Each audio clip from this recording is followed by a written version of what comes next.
Yung mga ganyan, kumbaga masakit na. Tapos, siyempre, tiis-tiis pa rin. Nung nakaraan ko lang ito nilaro. Kasi pinahinga ko talaga ito isang buwan. Nag-chat ka na sa akin nung nakaraan eh. Oo nga, pagpunta ko wala ka na eh, nakaraan. Kaya nga, nakita kita, kalalaro mo lang nung nakarang araw ah.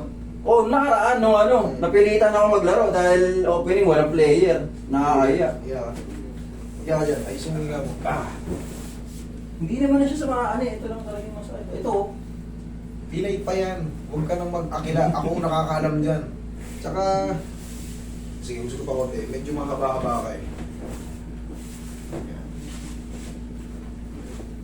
Kahit malapad ang pa ng pato, napipila yan.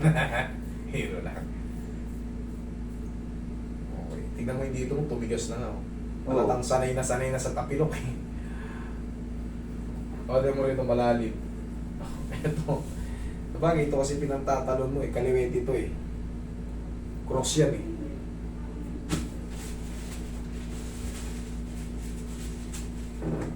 Classmate ko to. Ito yung po yung nangungopia sa amin.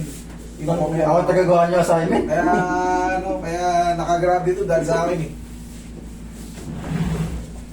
Classmate ko to eh. Relax lang.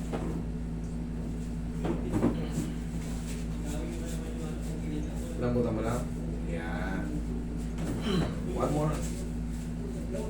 Thank you. Oh, bumula ba na?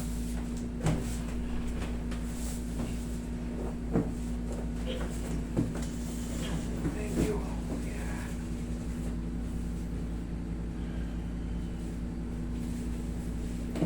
Pahinga mo lang doon ng mga 4 na araw hanggang 5 araw. Laro ka na ulit. Pahinga talaga, mahal na araw, walang basket. O yan, sakto. Sakto. Sakto na, matitigil yung paa mo, kakalundag. Kailangan na naman yan. Ma-adjust, pahinga. Hindi yung masakit pa, laro kayo ng laro. Tapos sisisihin nyo sarili nyo. Pag ganda ng liga, hindi ako makalaro. Pwede na ng pao. Habang hindi pa mahalaga yung liga, pa-adjust nyo. Hindi kayo magsisi. Kasi yan, pag naglaman yan at tumugma sa pinaka-joint, kada diin nyo ng ganyan, masakit na. Sa normal walk pa lang yan. Eh paano kung tumalon pa kayo? Di lalong mas masakit. So, pag masakit, ano sa tingin nyo? Makakalaro kayo? Hindi.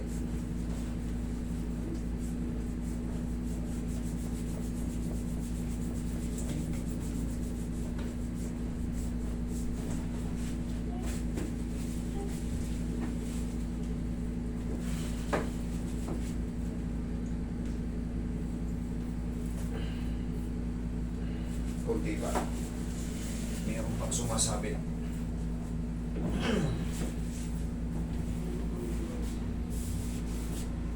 Yan. Okay? Oh, sige. Stop the yard.